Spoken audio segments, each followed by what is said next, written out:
Hello, everybody, and welcome to the Great America Show. It's great to have you with us today. Thank you so much for joining us. Well, the confirmation hearings are underway for President Trump's cabinet pick of RFK Jr. for HHS. RFK testifying first before the Senate Finance Committee. He faces an uphill battle. That we're not going to be silent about it. The truth of the matter is there's rhinos in the House, in the Senate, who are going to do everything they can to stop this man, whether it be Mitch McConnell or Susan Collins or Lisa Murkowski or Curtis or John Kennedy down in Louisiana. There's a few of them who are doing all they can to stop this man. Now, for what reason? Is it the vaccine stance, where he wants to look further into vaccines and what they're doing to our children and the possible long-term effects of them? Or is it the taking of chemicals out of our foods? I can't seem to figure out why people don't like this man. And if you look deeper, it's because he challenges the status quo, just as President Trump does. He's not a fan of big pharma. He wants them off of our television screens for our kids who are watching television. I think these are all great things that have gone on for far too long. And now we have a man who's a threat to it. And we have the rhinos, our own party, trying to stifle this man and stop him. The White House is not holding back. They're saying there's going to be a price to be paid if this man doesn't get confirmed. And I think there should be. President Trump tapped this man for a reason, and he believes in him. The American people overwhelmingly voted for President Trump and his America First agenda. So it's time for these rhinos to stop playing politics and stop playing games and approve and confirm all of President Trump's cabinet.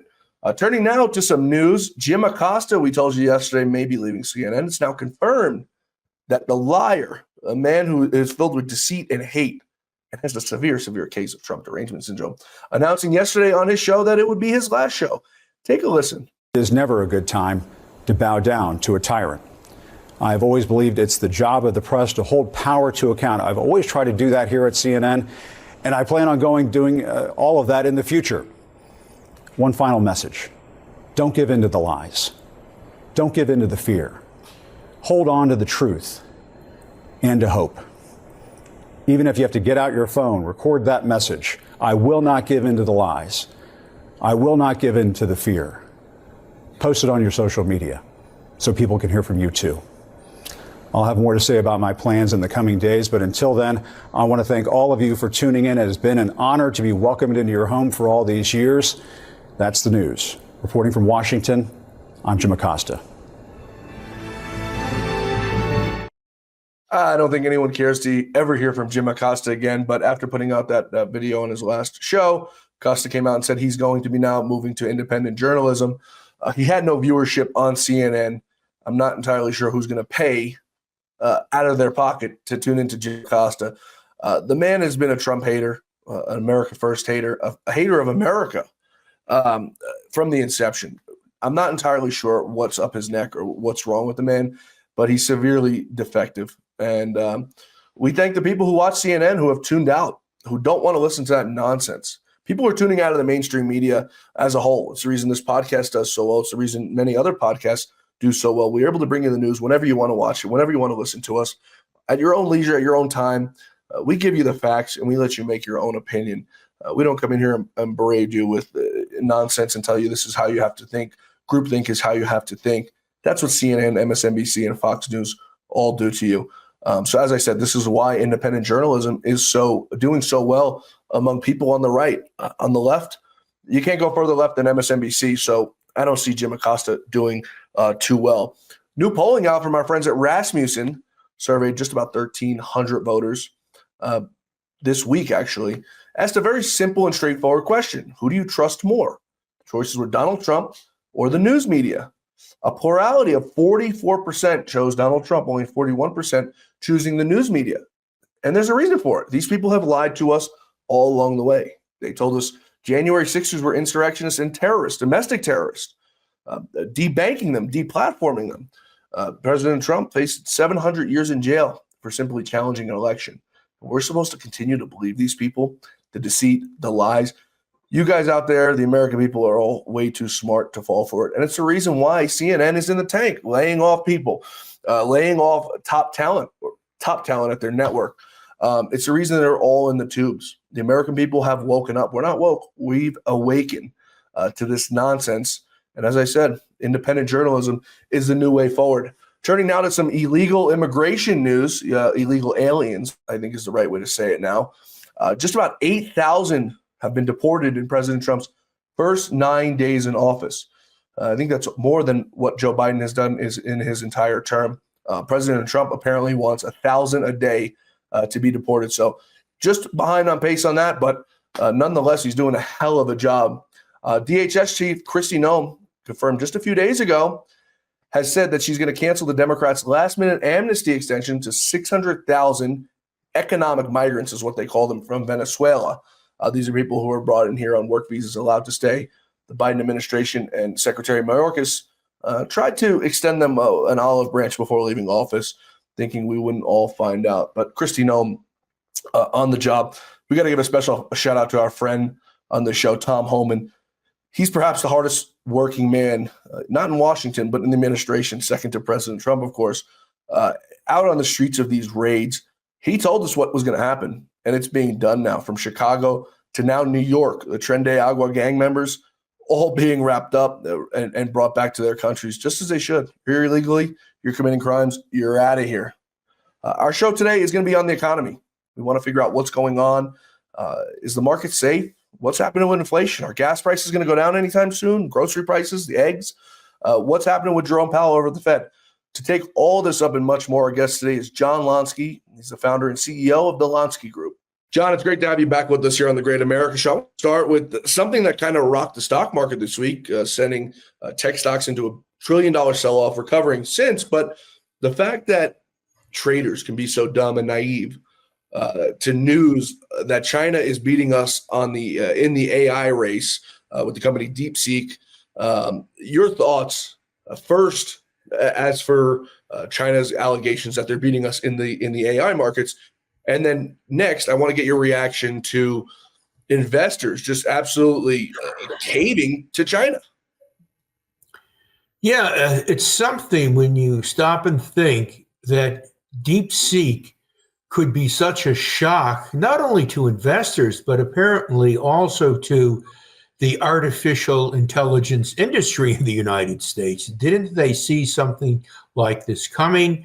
I mean, you know, the AI industry in the United States was talking about the imperative of stepping up capital spending on AI, I think to the tune of it's about a 50 to 70% increase in 2024, in 2025 compared to what they spent in 2024. That's a huge jump in AI-related capital spending. And yet here we have this Chinese upstart. You know, this Chinese company, DeepSeek, is only a year old. That's all. It's fairly new. And my goodness, they claim, and many believe that this is correct, that they have developed an AI model that is much cheaper to run, to set up.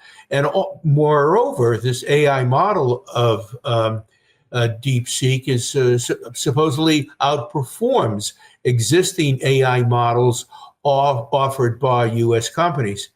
You know, my first reaction to this is I find it hard to believe. I mean, of course. Is it really true that the engineers, the computer scientists at places like NVIDIA and even Google are so far behind the curve that this year-old Chinese company can outperform them, outpace them with at a far lower cost, using what were basically rudimentary microchips to run this particular model? The crazy thing to me, John, and you'll probably remember this very well, I don't want to change subjects, but I just want to bring this up as sort of deja vu. You may recall the race for 5G, and the name that comes to mind is Huawei, where China continuously told us that Huawei was developing this, and this. They're beating us in the 5G race. It turned out all to be a total lie. 6 years ago, you went into a phone store in Europe or anywhere around the world, and Huawei dominated everything. There was products everywhere. You go into them now, you barely see anything Huawei. the thing that's insane to me is that these guys, and you had mentioned DeepSeek is cheaper to run. Of course, it's going to be cheaper to run. Everything in China is cheaper to run. It's the reason why you look inside your wallet, you look inside the back of your phone, you look inside anything, and it says made in China. They use slave labor there. The human rights conditions are far different there. $15 minimum wage, Don, I don't think it exists over there. Healthcare for all, I don't think it exists over there. So, of course, everything that's done in China is going to be cheaper. Is it going to be better? Probably not. They cut corners. A lot of their stuff is based on stealing from us, so they don't have the full surroundings of whatever is being developed. But how are investors, these guys on Wall Street, who are brilliant people, falling for this once again? How are they letting us be manipulated by China once again? I mean, is China in their back pocket? Are they in China's back pocket? Or are they just that naive? Well, I think investors were caught off guard, which is hard to understand because You're supposed to have experts on Wall Street that follow these high-tech companies, that follow NVIDIA, that supposedly have a deep understanding of microchips and what's realistic and what is not realistic, and touching upon the difference in cost. I mean, it's mind-boggling to think that DeepSeek developed this high-performing AI model for what they claim, I think it was no more than, $6 million? Yeah. By contrast, in the United States, the AI models we develop come as cheap as $100 million and can be as expensive as $1 billion. Right. And moreover, the DeepSeek AI model supposedly uses a lot less energy than the U.S. AI models. I don't know if this, it almost sounds to be too good to be true. And we know in the investment world, when a financial product is too good to be true, that turns out to be the case. It's not true. It's a lie. Well, but some of the, thought leaders in AI investing have come out and quite frankly, they stated they find it hard to believe in the DeepSeek story. And instead, they firmly hold the companies like NVIDIA have a commanding lead in the development of artificial intelligence, and that lead is not going to go away anytime soon. And this lead would also hold true for other U.S.-based, U.S.-centered developers of artificial intelligence technology. So we haven't seen any tariffs yet, as far as I'm concerned, on China. We've heard threats of them on other countries. We're going to talk about that in a little bit. But we haven't seen anything yet on China. President Trump says he's mulling them. Do you think this is grounds for President Trump to finally start putting the pedal to the metal? 8 days into this administration, 9 days into this administration, the man has done more than Joe Biden did in 4 years. I'm not going to take that away from him. But China is obviously the biggest problem I think that we have in this country right now. You could put that with the southern border, but they go hand in hand, the fentanyl and the drugs pouring in from China. But do you think this is grounds now for President Trump to accelerate the process to finally, put the pressure on China and start hitting them with some tariffs to let them know we're not going to tolerate this? Because the truth of the matter is, John, nothing happens in China without Xi Jinping and the CCP okaying it, right? So they didn't come out with this whole development, this $6 million company, without Xi Jinping saying, okay. Xi Jinping's a very smart man. He knew exactly what it was going to do to the U.S., the economy and the stock market, maybe not in the long term, but definitely in the short term. So is this grounds for President Trump to go ahead and start tariffs on China? Well, it's a warning that China is our principal adversary. But, regarding tariffs, believe it or not, this Saturday, February 1st, the U.S. will impose 25% tariffs on goods being imported from Canada and Mexico. Yes. It might be, though, that there will be a last-minute deal between the U.S. and our two principal trading partners, wherein Mexico and Canada agree to the immigration reforms and the, how should I put it, drug importation reforms demanded by the Trump administration.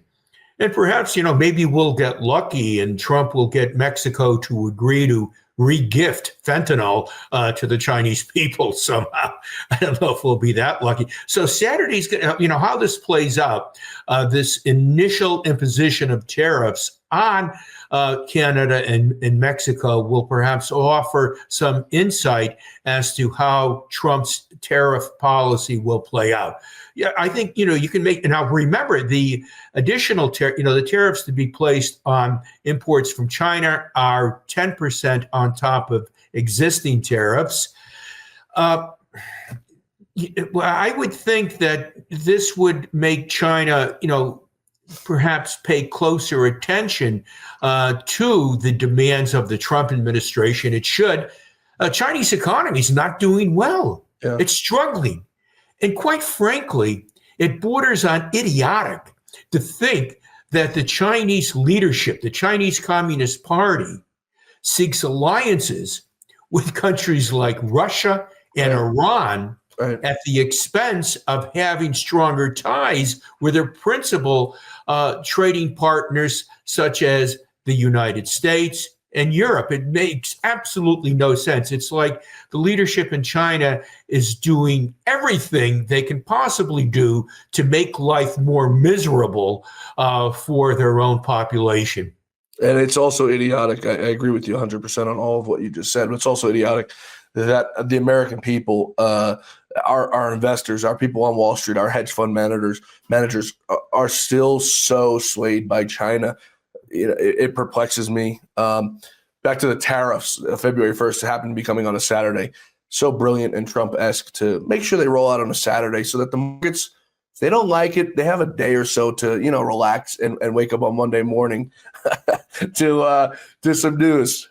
Yeah, right. Maybe the negotiators in China and Mexico can skip church Sunday morning and come to a deal by the afternoon, when the... We're talking with John Lonski, folks. We're coming right back with him. He's the CEO of the Lonski Group. Stay with us. More ahead on tariffs, the deportations, and the overall U.S. economy and how John sees it from right now to 4 years down the road. Stay with us. Just like all of you, I had problems sleeping. I had tried every pillow out there and nothing worked. I'd flip-flop all night, use my arm for support, and fall asleep, or I'd wake up with a sore neck or maybe a headache. Well, quality sleep comes from keeping your neck straight at night. You have to fill in that space between your head and your bed. That's why I invented MyPillow. MyPillow's patented fill adjusts to your exact individual needs, and it doesn't matter if you sleep on your back, stomach, side, or any combination of all three. When I got MyPillow, I'm asleep almost immediately. I stay asleep at night, and I wake up more well-rested in the morning. So go to MyPillow.com or call the number on your screen. Use your promo code to get Classic King MyPillows for only $19.98. Queen size just $18.98. Standard Classic MyPillows only $14.98. That's right, only $14.98. Plus all orders $75 or more ship absolutely free. We're back with John Lonski. John, we were talking about tariffs in that last segment, so I want to turn to some that we just saw this last week. I see people on Twitter posting, in the matter of a week, we've got Greenland mad at us. We've got Canada mad at us. Now we've got Colombia mad at us. What are we going to do without that coffee, John? What are we going to do without the roses that come from Colombia? What are we going to do? And the basis of it all was that we sent 2 planes over there with illegal criminal migrants. And we asked, take your people back, please, because they do not belong in this country. They came here illegally, and they're criminals. The president of Colombia, who, by the way, I don't think a lot of people know this because it wasn't really in the mainstream media, got caught with a transgender prostitute. I think it was 2 years ago. So he's in a little bit of, deep trouble himself. I have a lot of Colombian friends, John. They hate this man. He's doing exactly what Joe Biden tried to do. He's trying to flood the Venezuelans into his country to take the place over. He's a socialist. So President Trump says, that's fine. You don't want to let our planes land there? That's a national security threat now. Tariffs going on you. To come get your people from the embassy. Anybody who had applications to come to our embassy, canceled. And this man folded like a cheap lawn chair, John. That's what true. do you expect to see now over the next 4 years? And this is the first test. It gives me chills. This was the first test on President Trump. and he won, and he passed with flying colors. President Trump is playing his strong hand. Why not do so? Going back to tariffs, I think this is worth mentioning. The U.S. economy is outperforming most economies in the world today by a significant margin. And that gap may only widen now that Trump occupies the White House, by the way. People don't realize this, but when you're looking at countries like Canada and Mexico, believe it or not, their rate of economic growth is, I think, slower than 2%, whereas U.S. economic growth is approaching 3%. And in the case of Mexico, they need a much faster rate of economic growth, given the high incidence of poverty they have in that country. So the Mexicans, the Colombians have no choice but to heed the request of President Trump and for the purpose of avoiding tariffs that could prove to be quite harmful to their respective economies. Mexico, Colombia, Venezuela cannot afford any imposition of tariffs that will make matters worse for already struggling economies. You know, John, it's insane to me. And maybe you agree with me, maybe you disagree. What President Trump is asking from these countries is not much, John. He's not asking them to invest billions of dollars into America, although he welcomes that. He's not asking them to come do our laundry. He's not asking them to come make coffee for us. He's simply asking them to take back what's theirs. So for anyone to suggest otherwise, that President Trump is starting trade wars, he's starting this, he's got a very, very simple ask, John. These illegals belong to you. They came into our country from your country. Take them back. It seems very simple to me. But what I'm seeing this time around, John, and you tell me, I want your thoughts on this, is a very calculated and focused Trump.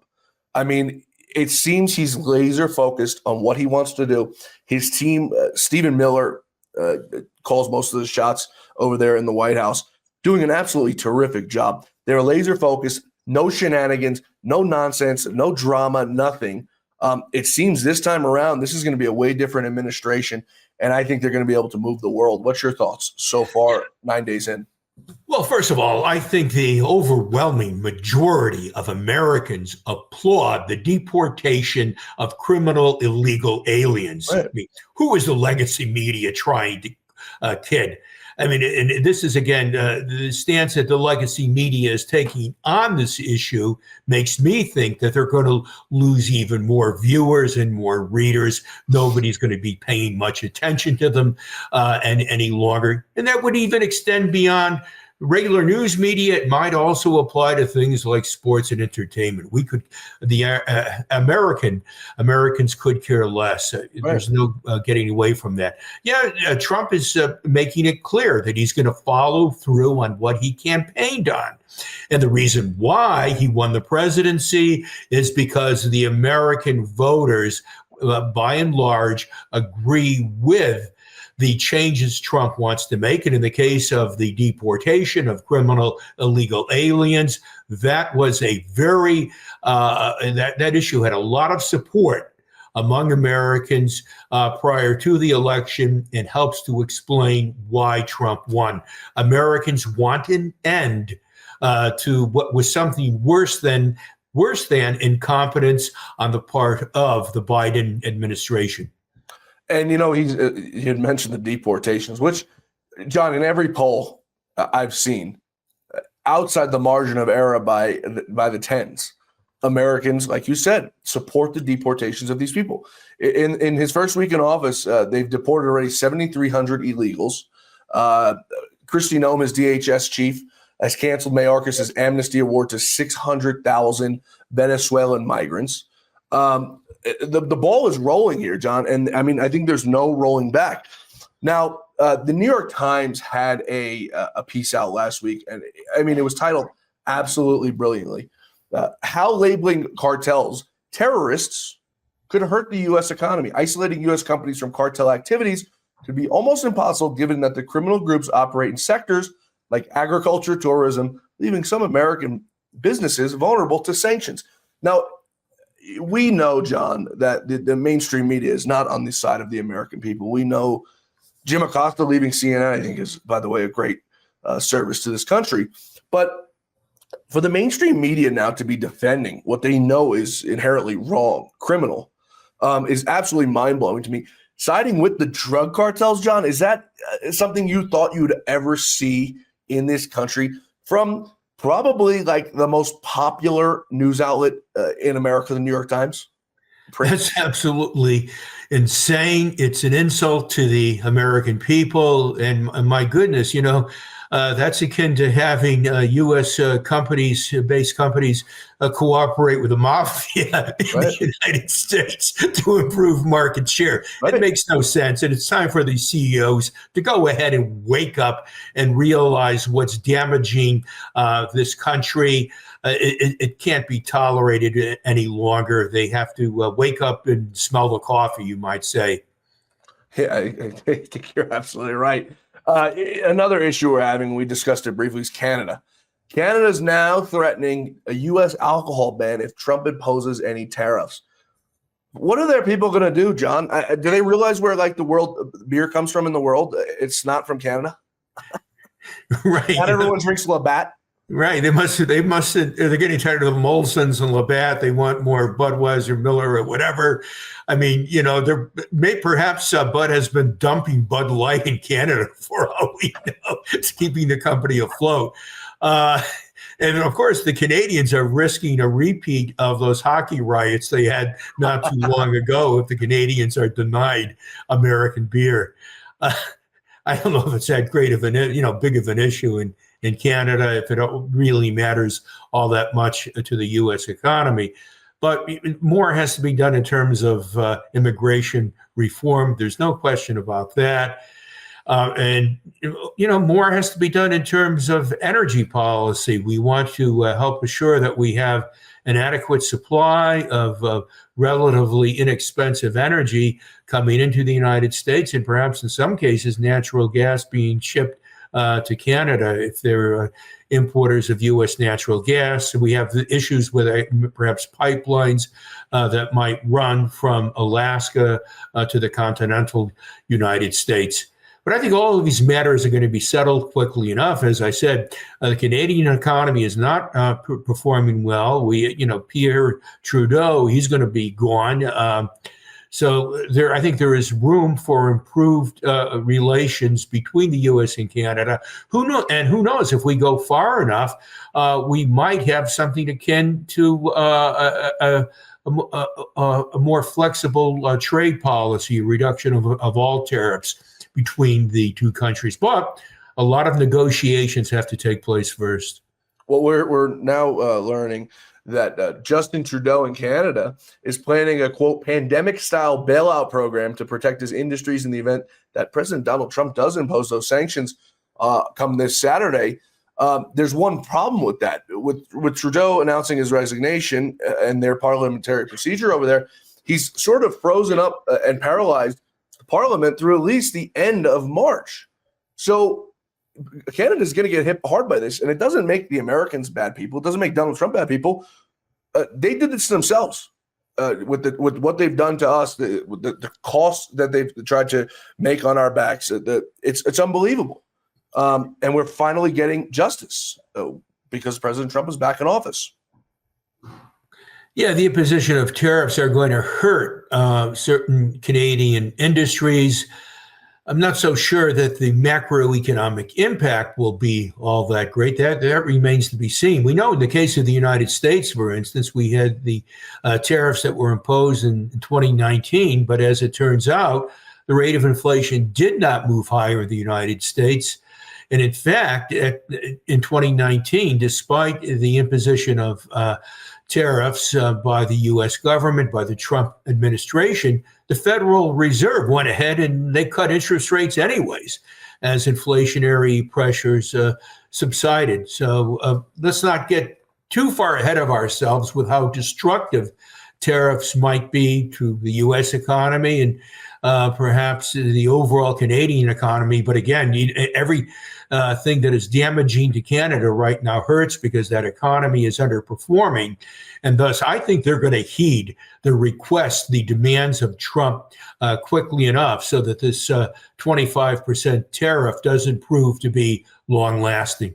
What's the saying, John? I'll say the PG version of it. Mess around and find out. And these guys are about to all find out. I want to take one more quick break here. When we come back, I want to take up the issue of inflation. Where is it going? Have we got it under control? I want to take up grocery prices, gas prices, and I want to take up, you had mentioned the Federal Reserve and Jerome Powell. Last time we spoke, we discussed his manipulation. We'll call it election manipulation because he was, cutting rates, making it nice and fluffy for Kamala Harris. I want to take that up on the other side of this quick break. We're coming right back with John Lonski. This past year has been one of the hardest in MyPillow's history. It's because of you that we're making it through. My employees and I want to thank you for your continued support by extending our wholesale prices on classic MyPillows. Get standard classic MyPillows only $14.98. I can't believe I'm even saying that. Only $14.98. But it gets even better. Upgrade to a queen size MyPillow for just $18.98. King size only $1 more. Get my body pillows $29.98 and multi-use MyPillows for only $9.98. So go to mypillow.com or call the number on your screen. Use your promo code to take advantage of these wholesale prices, including my standard size MyPillow, originally $49.98, now only $14.98. Queens $18.98, Kings only $1 more. Not only that, order $75 or more, ship absolutely free. From all of us here at MyPillow, thanks, America! Folks, we're back. We're talking with John Lonski of the Lonski Group. John, I want to start with inflation here. Where are we at right now? Do we have it under control since President Trump has taken over? I know it's only been 9 short days, but your outlook, you're an economist. You prey on outlooks. What's your outlook on it? We've had a declining rate of inflation, but that decline appears to have stalled for the time being. I think the biggest worry about inflation going forward is that Trump's economic policies prove to be too effective at spurring U.S. economic growth. And given the fact that we have a near full employment economy, we could be looking at an acceleration of wage growth by the middle of 2025, and that would make it difficult to have the inflation rate decline towards that 2% target favored by the Fed. So if inflation is going to be a problem, it's going to be a problem only because Trump was too successful at getting America back to work. Is that a bad thing? Perhaps not. And I think people want more employment opportunities. People want to get jobs in areas other than government, where, by the way, employment may be declining, and in healthcare and social assistance. Now, we also spoke about Jerome Powell in that last segment of Federal Reserve. Not so much Jerome Powell, but last time we spoke, we talked about Jerome Powell and his manipulation of elections, trying to make it a little bit more favorable for Kamala Harris with his rate playing games. It's not clear that President Trump could fire him because he doesn't really have the job. He's appointed. He sits on a board and he's the chairman of the board. I believe there's some remedies to get him to get out of there. Do you think he'll be able to be a ball and strike caller and not a politician as we've seen him be over the last 4 to 8 years? Well, let's start.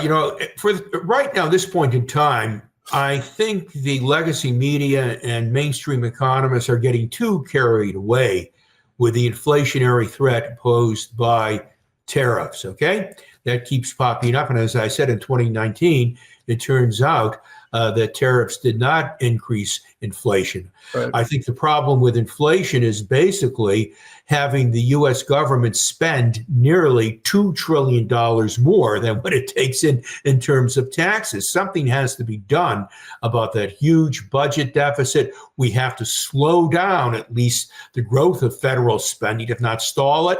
And that's why it's so important that Trump is undertaking these measures where he is attempting to disappear to reduce the federal workforce. Good idea, long overdue. Any company that was spending $2 trillion more than what it was taking in terms of sales would be cutting its workforce pell-mell.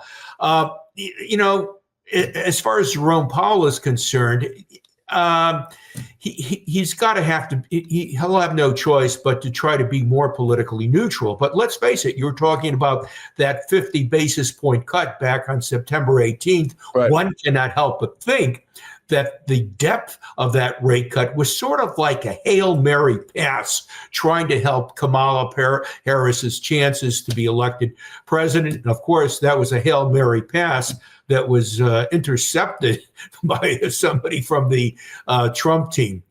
Powell, keep an eye on him. I think that he would like to resume rate cuts. At this point in time, it remains to be seen, again, whether or not the U.S. economy is going to slow enough, given Trump's very pro-growth policies, so that inflation risks continue to decline quickly enough. A little uptick by inflation in response to more job opportunities, more new businesses, small businesses being started. That's not necessarily a bad thing. Yeah, and I don't think Donald Trump or the American people or our folks on Wall Street are asking too much from Jerome Powell, because too low of rates is also not good for the economy, especially in the long term. It's not good for banks who support this country. So I think what we're just asking from him is to do his job and adjust rates as he sees fit, not as he feels fit, I guess, if that makes any sense. And I think the ball right now is in Trump's court. If he follows through with deregulation, if he can go ahead with strategic, helpful tax cuts here or there, I think deregulation, again, is very, very important. He can lend some impetus to the U.S. economy. So lo and behold, if you're looking for a job, you don't have to accept a job in healthcare or social assistance, something like that. You might be able to get a real attractive job opportunity in some other area. Before we wrap up, that you brought us to an excellent point. President Trump, he does something very interesting. He treats the federal government and how he runs it as he runs a business, which I think is the smartest thing you could possibly do. We've had people in government for, we'll say, the last 25 years who have absolutely ruined this country, brought us into wars, spent ridiculous amounts of money. I mean, up until 3 weeks ago, where we're sending Ukraine more money. President Trump is now offering incentives for federal workers to offer them to take a leave and resign, giving them pay for 8 months. And it's all part of his plan to shrink the federal government. But it also, when they are ready to rehire, it's the most brilliant thing. And a lot of companies did it during COVID. If you fire a guy or you give a guy a package who's making $100, we'll use easy numbers, $100 an hour, right? You give him his package for 8 months. Now, when you're ready to hire again, you go ahead and bring in 2 or 3 guys who are making $50 an hour or $33 an hour who are doing the same job. You got now 3 guys who are doing for the price of 1. I think it's the most brilliant thing he could have possibly done. Your thoughts, John? Well, that's often done in the private sector, where when a company suffers through an unexpected drop in sales, they will go ahead and lay off seasoned employees, highly paid seasoned employees, and then turn around and hire younger, lower paid employees. And of course, this provides an opening for young people to go ahead and prove themselves in the corporate world. And so this is what he's trying perhaps to do with the federal government. But I would go a step further for now, given the fact we have such a huge budget deficit. Let's see if we can get by with a smaller federal workforce. Let's see if we can significantly improve the labor productivity of federal government employees. John, the federal government, I think, is the largest employer in the country, right? Well, I guess in and of itself, it would be. And let's not forget all of the subsidies, all the government spending that many businesses in the private sector benefit from. I'll give you one example would be the strongest performer in construction spending is the amount of money now being spent on the construction of manufacturing facilities. By strongest, the biggest growth rate compared to the previous year. And the reason why you have so much money being spent by the private sector on manufacturing facilities is in large part the consequence of the subsidies offered for the construction of microchip fabrication facilities, for the construction of green energy related projects. It could be windmills, it could be battery producing plants, and so on. So, the government is it's like an octopus. It's all over the place and spurring U.S. spending and providing support to U.S. growth. The only problem with this, though, is that the government is not like the market. The government really doesn't have a good handle on the most efficient way, the most productive way of supporting U.S. economic growth, of driving the U.S. economy forward.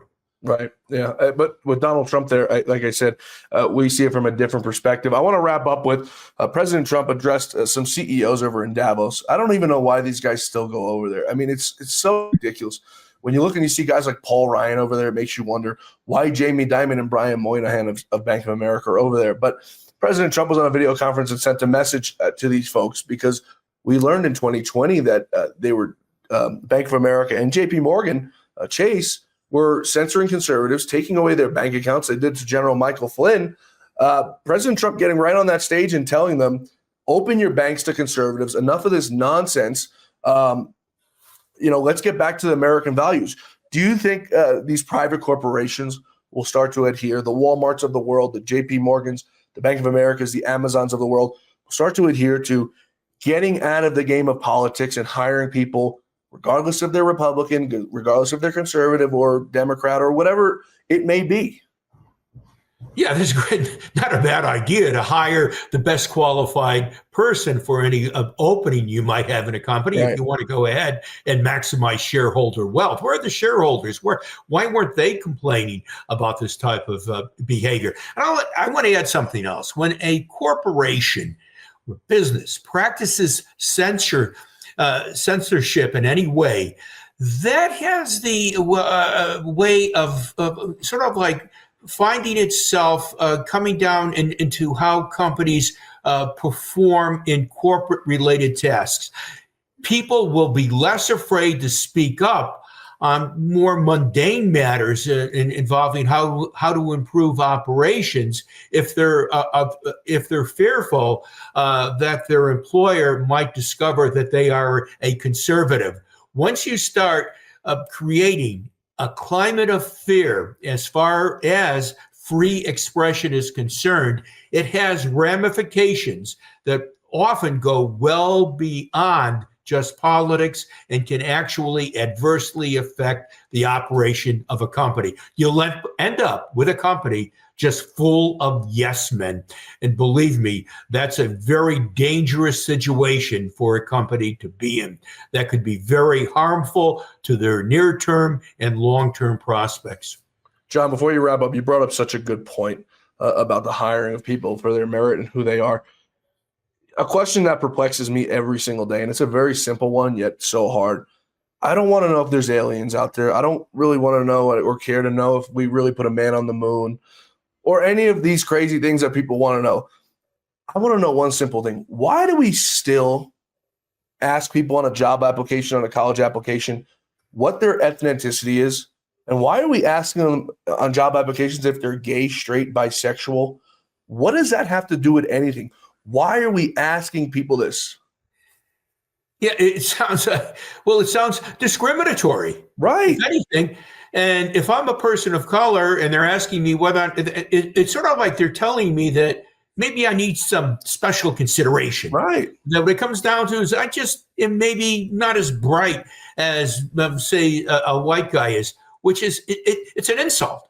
Right. You can look at it this way. When they start asking you those questions, ethnicity, racial background, sexual preference, they're in a way, trying to provide you with some extra benefit because they don't think that you, on your own merit, that you compare to other applicants.